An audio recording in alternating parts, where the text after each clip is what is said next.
नमस्कार प्रणाम। हम छोटा सा पचरा गा रहे हैं, आप लोग ज़रूर सपोर्ट करिएगा। जय माता जी।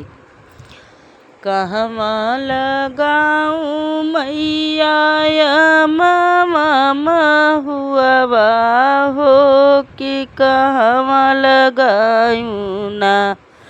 मैया नी मिया की गछिया हो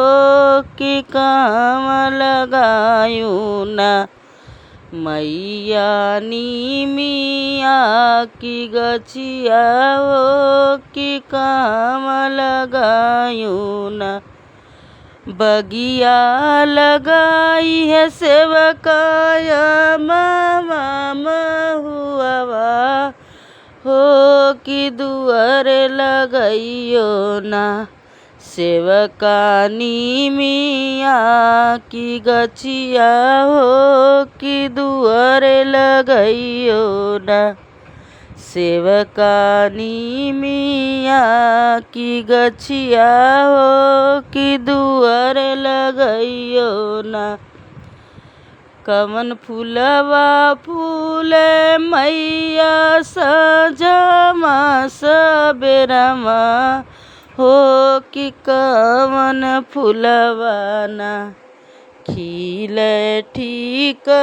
दुपहरिया हो कवन फूलवा ना खिले ठीक दुपहरिया हो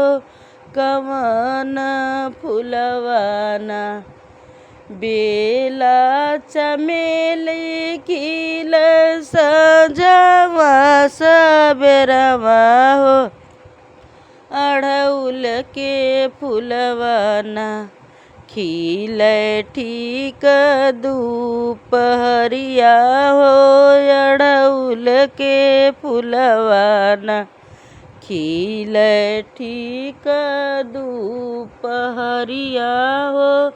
अड़हुल के फूलवा ना कवन फूलवा मैया के सन सजाई हो कवन फूलवा ना माई के होला श्रृंगरवा हो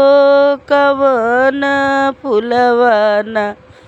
माई का होला सिंगरवा हो कवन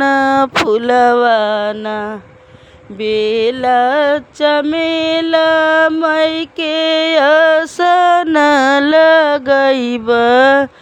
हो अड़हुल के फूलवा ना माई के सिंगार करइब हो अड़हुल के फूलवा ना